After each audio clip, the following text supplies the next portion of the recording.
특히 오늘 같은 경우에는 법사위 법안심사 소위를 최상병 특검법이 통과가 됐습니다. 네. 그래서 박차를 가고 있는데 일단 특히 이거 관련해서는 내일 열리는 청문회가 아주 주목이 되고 있는데 여기에 아주 주요 증인들이 다 출석을 합니다. 이종섭 전 국방부 장관, 유재은 국방부 법무관리관, 임성근 전 해병대 1사단장, 박정훈 전 해병대 수사단장.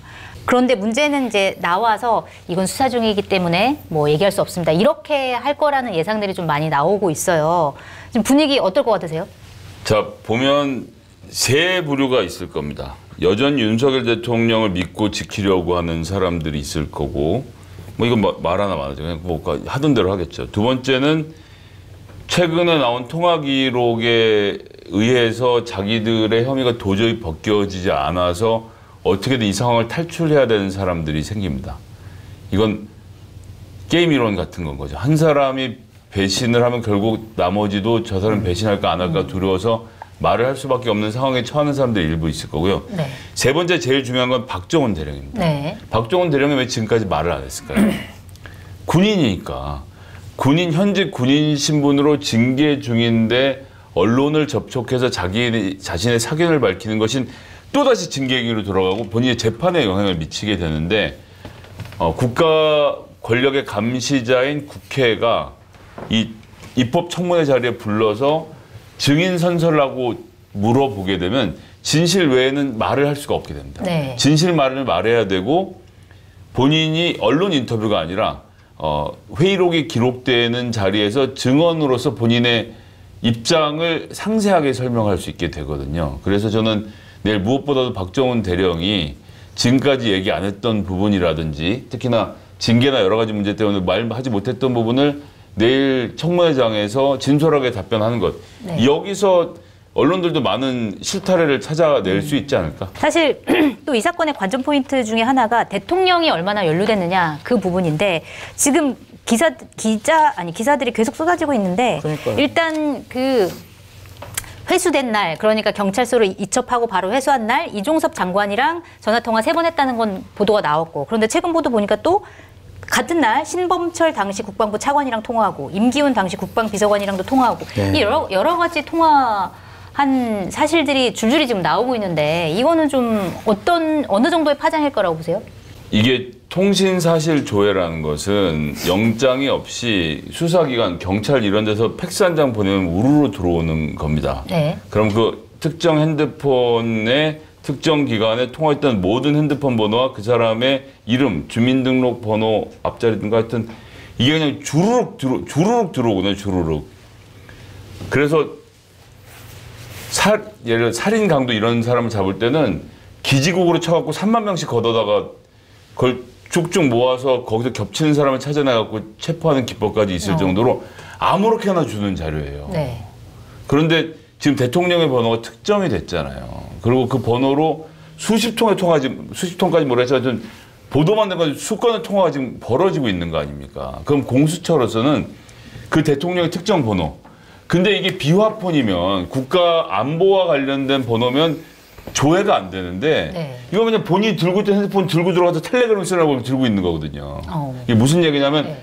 비화폰이라고 해서 대통령과 장관들과 비서실장에게 지급되는 종단 간의 암호를 통해서 이 통화 내용이 녹음되지 않고 도청이 되지 않는 기계가 있는데 여기엔 다른 앱을 설치하거나 이런 게 제가 보기엔 안 되는 걸로 알고 있습니다. 텔레그램이 여러 사람한테 물어봤는데 거기다 뭘 깔 수 있어 이렇게 말하지 아무도 거기다 뭘 설치해 볼 생각 안 했거든요. 근데 대통령이 텔레그램 쓰는 것은 모두에게도 알려져 있는 사실이고 퇴근하고 나면 그 폰을 들고 그걸로 텔레그램하고 전화하고가 일상생활이라는 여러 증언들이 지금 나오고 있는 중인 건데 이 전화기는 법적으로 보호를 못 받고 있다고 좀 봐요. 네. 그러니까 공수처가 뭐 010-000-000 그 기간 특정해서 일주일 동안 통화 기록 주세요. 그러면 저는 그걸 공수처가 확보했을 가능성이 아주 높다고 봅니다. 그렇죠. 대통령 폰에 대한 것도. 네. 그렇죠. 그건 대통령의 폰이 아니라 그냥 일반 폰이라서 받아냈을 수 있고 네. 그걸 안 했다면 그건 직무유기가 되겠죠. 근데 그런 욕을 먹기 싫으니까 일단 확보는 해놨을 텐데 이게 판도라의 상자가 되는 겁니다. 그렇군요. 지금은 사실 다른 사람과 대통령이 통화한 걸 다른 사람 기록을 통해서 사실은 이제 알게 되는 건데. 근데 그 대통령이 시계열로에서 그 사흘 동안 누구랑 통화를 했는지가 나오기 시작하면 이건 이 수사 기록이 네. 특검으로 넘어가면 그때부터 진짜 게임이 시작되는 거죠. 근데 이미 뭐 더 알려진 거 아닌가요? 그냥 대통령이 여기저기 전화해가지고 그거 내가 말한 대로 처리했어? 했지? 확인해 다시. 그리고 보고해. 뭐 이런 전화를 하지 않았을까? 그래서 한 10초 통화도 있고 막 그래서 그러더라고요. 지금 이 한겨레 신문이고 여러 신문에서 벌어지고 있는 단독 보도가 전 어떤 의미에서 의미가 없다고 보는 게 대통령이 이 모든 일을 껴서 모든 데 전화할 걸 국민들이 맞아요. 다 알고 있어요 이미. 맞아요. 네. 그 이상의 뭐가 나올 것인가가 저로서는 관심사인 거죠. 이해가 공수처도 한번 그 얘기를 했거든요. 통신사실 조회는 가장 기초적인 단계다. 그래서 아마 가지고 있을 건데 확신이 없잖아요. 공수처가 얘기를 해야 되는데 얘기를 안 해요. 네. 이걸 다 기록을 가지고 있는지 아닌지는 그냥 그런 건 기초에 해당되죠 라고만 하거든요. 다만 또 대통령이기 때문에 다른 사람들은 가지고 있다고 뭐 볼 수 있을 텐데 대통령이기 때문에 혹시나 공수처가 대통령 일반 폰으로 전화했어도 국가안보 상황 여러 가지가 있을 수가 있으니 우리가 좀 이런 건 너무한 거 아니야? 혹시 이 생각을 가졌을까 봐 특검 이런 데서 명확히 하는 게 낫죠. 네. 저도 공수처가 사실 뭐 다 대통령 폰으로 기록을 갖고 있을 거라고 보는데 안 갖고 있을 가능성이 있고 그걸 확신할 수가 없으니까. 네. 그 기억나시는지 모르겠는데 힐러리 클린턴 후보가 대선 나가는데 큰 걸림돌이 됐던 개인 이메일 사용. 네. 그러니까 개인 이메일로 국가안보와 관련된 것들을 주고받았다는 것이 문제가 되는데 우리는 사실 국회의원들도 명함에다 네이버 주소 막 파놓고 있고 막 이러잖아요. 사실 안 되는 거거든요. 네. 그런데 대통령이 일반 폰으로 국정 관련된 논의들을 했다는 것이 나오면 그건 정말 재앙으로 빠져들게 되는 거죠. 그러니까요. 이번에는 국민의힘 상황을 좀 가봐야 될 것 같은데 아이고. 전당대회 7월 23일 열리는 걸로 결정이 됐고요. 그다음에 가장 많은 사람들이 주목하고 있는 한동훈 전 국민의힘 비대위원장 오는 일요일이죠. 23일에 출마 선언을 한다고 합니다. 그래서 여기서 무슨 얘기를 하는지가 아주 사람들이 관심 있게 지켜보고 있는데 일단 오늘 원희룡 전 장관이 출마를 하겠다고 밝혔습니다. 뭐 윤상현 의원도 출마 의지를 밝혔는데 원래 친한 그다음에 친윤 이렇게 될 것이다라고 했는데 그 친윤의 후보가 누구냐? 아마 나경원 의원일 것이다. 이런 보도들이 나왔는데 사실 알고 보니까 오늘 보니까 원희룡 전 장관이었네. 이렇게 됐어요. 그러면 구도가 지금 어떻게 되는 거예요? 친윤 후보 원희룡, 비윤 후보 나경원, 네. 그다음에 반윤 후보 한동훈. 아 그렇게 되는 건가요? 이렇게 되는데 그게 윤상현 의원도 좀 꼽살이 낀대요. 윤상현 의원은 어딘가요? 비윤인가요? 비윤은 아니고요. 네. 그냥 얼마 전에 한 방송에 나와가지고 자기가 윤석열 대통령하고 얼마나 친한 형 동생 사이인지 네. 그걸로 얘기를 많이 하더래요. 그래서 가족 관계를 좀 증명하려고 하는 것이 아니냐. 네. 또 득표력도 그렇게 좀 높은 것 같지 않아서 네. 나오는 게 큰 의미가 있느냐라는 좀 생각이 큰 들고. 누님 이런 것처럼. 그렇죠. 큰형. 큰형 이렇게. 이런 식의. 네. 그래서 별 의미가 없을 것 같고 어쨌든 나경원 의원도 출마를 하기로 했대요. 네. 그래서 내일 뭐 홍준표, 이철우 이런 도지사나 시장을 만나러 간다는데 어제 저녁부터 이거 내가 출마하는 게 맞아 그러면서 막 많이 화를 내셨다고 하더라고요. 나경원 의원이. 어제 오후부터 원희룡 전 장관이 출마할 수 있다라는 얘기가 쫙 돌았나 봐요. 아니 이철규 의원이 자기 보고 출마하라고 그렇게 꼬셔놓고 그러면 누구야? 그 원희룡 의원도 나가라고 그러고 이거 나 뒤통수 맞은 거 아니야? 이거 지금 내가 뭐 하는 거야 지금?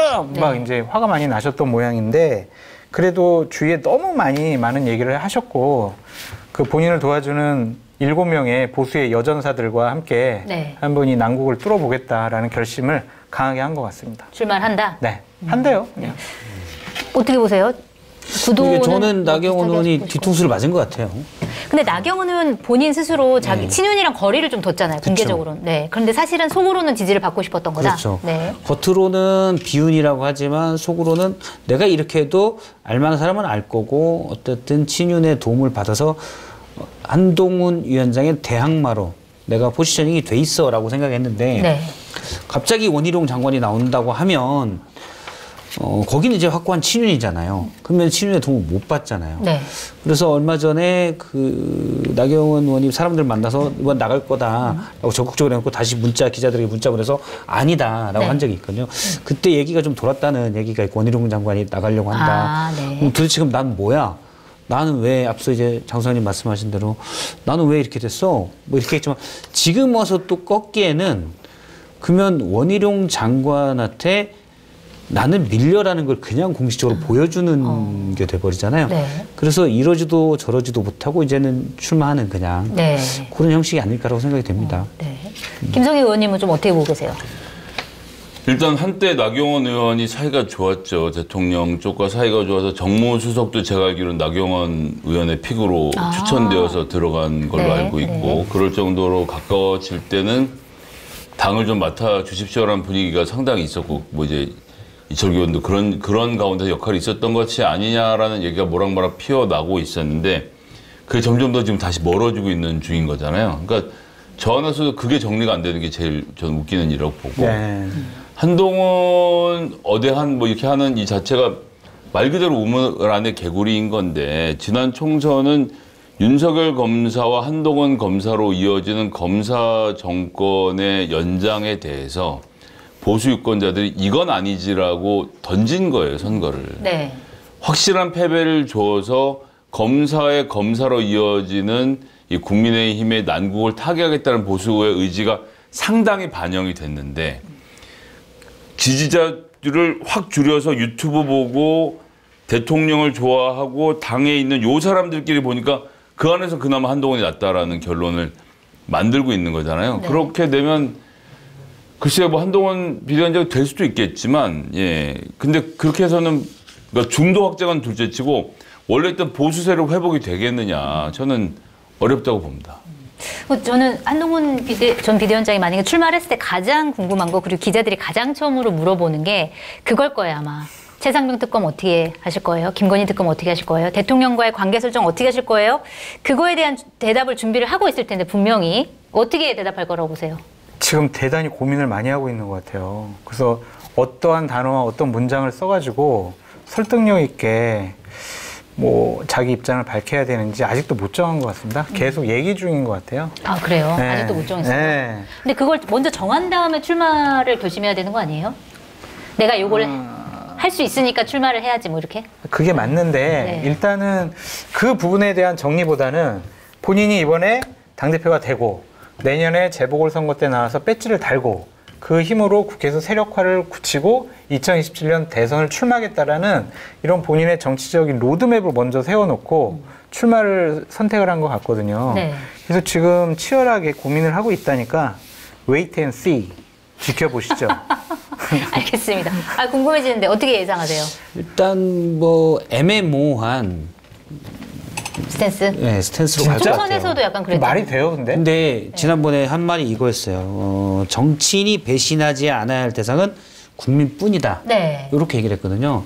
그러니까 지금에도 이제 본인이 검사나 또는 대통령의 수하로서의 법무부 장관 출신의 비대위원장이 아닌 본인이 이제 정치인이다. 이게 지난 4월에 총선 지난 다음에 얘기한 얘기인데 이제 총선 진 다음에 자기가 완전히 개별적인 정치인으로 나서겠다는 뜻이죠. 네. 근데 배신하지 않아야 될 대상은 국민뿐이다라고 한 건 국민만 보고 가겠다는 건데 아마 제가 생각할 때 그리고 저도 듣기에는 약간 요런 톤으로 국민 눈높이에 맞춰서 제가 판단할 겁니다. 그래서 찬성이냐고요? 반대냐고요?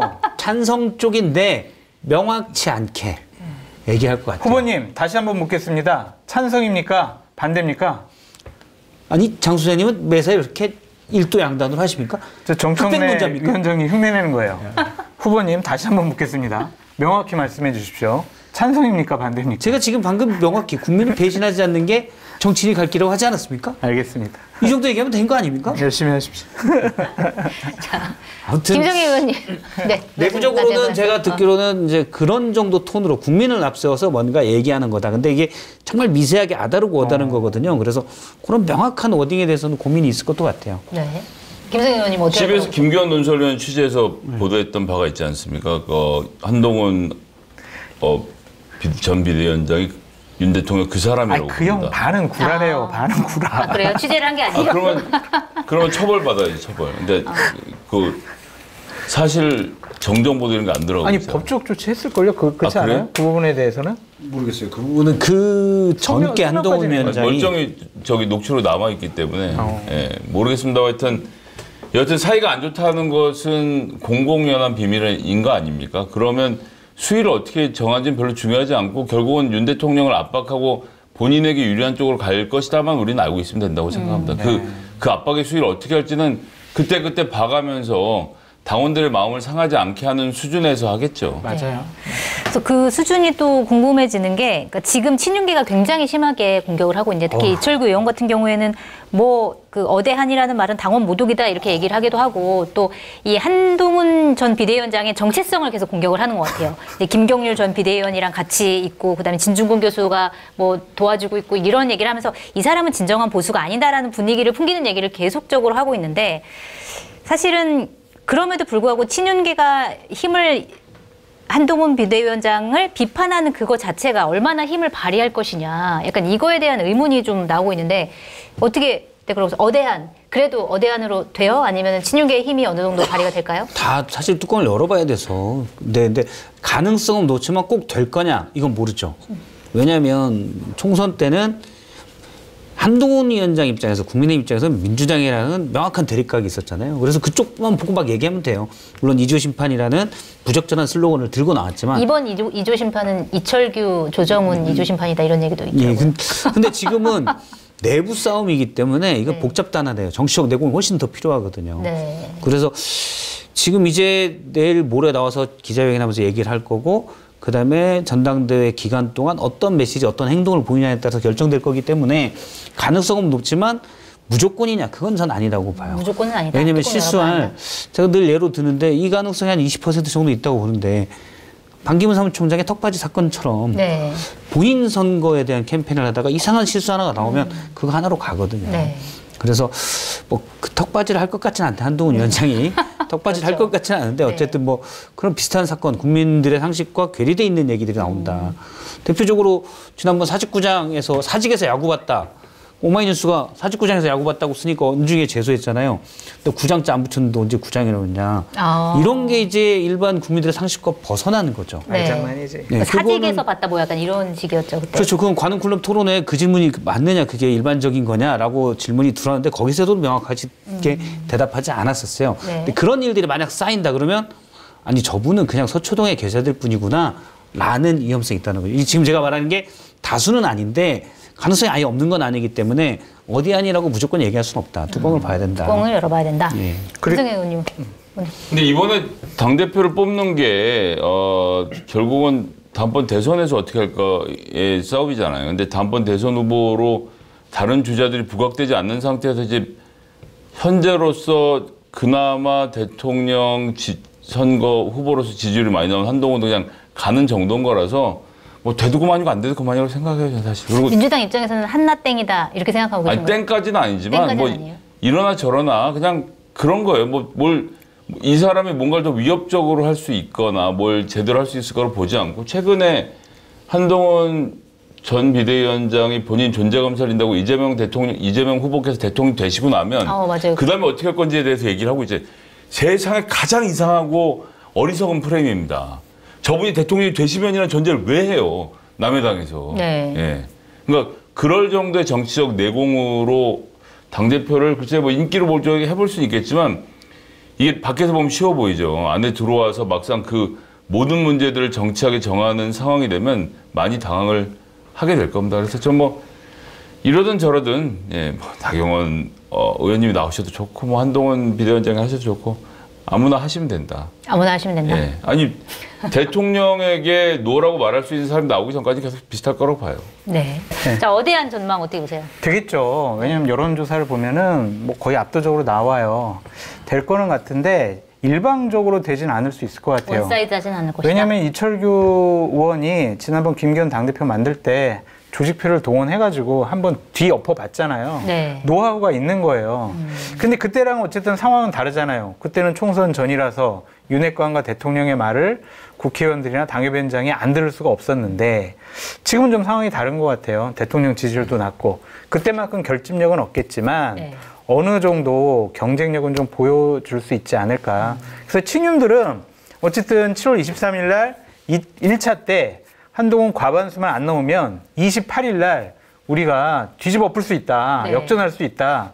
그래가지고 나경원, 원희룡 다 출마시켜가지고 한동훈 전 위원장에게 갈 표를 좀 분산시키고 싶어 하는 그런 구도 같아요. 그래서 나경원 의원을 네. 급작스럽게 이제 오늘 오후부터 다독여가지고 출마하라고 우리가 도와준다고 그렇게 한 것이 아닌가라는 생각이 좀 듭니다.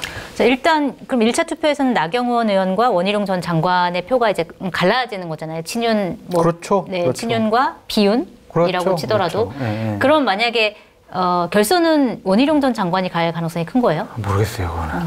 그거는 모르겠는데 네. 지켜보시죠. 웨이팅 씨. 그럼 우리가 어떻게 예측해요? 알겠습니다. 너무 가혹한 질문이야. 친윤의 구심점은 그냥 이철규 의원이 만든 거예요? 아, 근데 그것도 싱싱한 회와 한치를 비법 특제 소스에 비벼 먹는 진빼이 일품 물회로 무더운 여름 시원하고 건강하게 보내세요. 그리고 싱싱한 문어를 자숙해서 만든 자숙문어 슬라이스도 함께 드셔보시기 바랍니다. 구매 방법은 네이버에서 통영해인을 검색하시면 됩니다. 앱으로 호출하는 50 대리운전은 모든 대리운전 기사님의 100% 실명 확인과 보험 가입을 통해 믿고 안전하게 이용하실 수 있습니다. 앱 설치 시 1만 원 적립 등 많은 혜택이 기다리고 있으니 많은 관심 부탁드립니다. 유튜브 고정 댓글 링크를 클릭하시거나 구글 애플 스토어에서 50 대리운전을 검색하시면 됩니다. 나의 보험 상태를 객관적으로 체크해서 공정한 평가와 합리적 대안을 제시하는 마이보험 체크는 각종 보험을 고객의 상황에 맞게 맞춤형으로 리모델링 해드립니다. 홈페이지는 한글로 마이보험체크.com으로 접속하시고 전화는 1800-7917입니다. 감미료, 방부제, 색소 아무것도 넣지 않았습니다. 순수 100% 국내산 천일염 마늘 넣은 고소하고 진한 콩물을 소개합니다. 식사 대용으로 드셔도 좋고요. 콩국수용 냉장국수를 함께 구매해 콩국수로 드시면 더욱 좋습니다. 당일 생산, 당일 출고를 원칙으로 하고요. 유튜브 더보기 및 고정 댓글에서 구매 링크를 참고하시기 바랍니다. 친윤의 구심점은 그냥 이철규 의원이 만든 거예요? 아, 근데 그것도 네. 상당히 조금 말이 어폐가 있는 게 뭐냐면 네. 친윤이 이제 완전히 분화가 됐잖아요. 이철규를 싫어하는 다른 친윤들도 있기 때문에 네. 이게 예전만큼 결속력은 없을 것 같아요. 그래서 저는 한동훈 전 비대위원장이 1차에서 과반수 넘겨서 끝낼 수도 있다. 그렇게 전망을 해봐요. 네. 근데 진짜 한동훈 위원장이 당대표가 되면 그 뒤에 국민의힘 모습이 좀 어떻게 될까 궁금하긴 해요. 왜냐면 대통령이 지금 딱 있는데 3년이 남았는데 미래 대선 주자 중에 한 사람, 유력 대선 주자였던 한동훈 위원장이 당대표를 해. 예전에 이제 이명박 전 대통령 때 박근혜 당대표가 있었잖아요. 근데 그때는 어쨌든 이명박 대통령은 잘 조율해서 뭘 그래도 하는 게 있었기 때문에 했는데 우리가 다 알다시피 윤석열 대통령 스타일은 때리지 달래는 스타일은 아니거든요. 네. 네. 아무리 힘이 약해도 최대한 때리지 달래는 스타일은 아닌 것 같아요. 그래서 보니까 방금 전에 나온 그 네. 단독 보도 보니까 예. 한동훈 전 비대위원장이 전화했다는 거 아니에요. 윤석열 대통령한테 나오겠다고. 그랬더니 원론적으로 뭐 잘 해보라 이렇게 잘해보라, 얘기했다는 열심히 보도가 해라. 나왔죠. 네. 그래 뭘 네. 잘해 네. 열심히 해.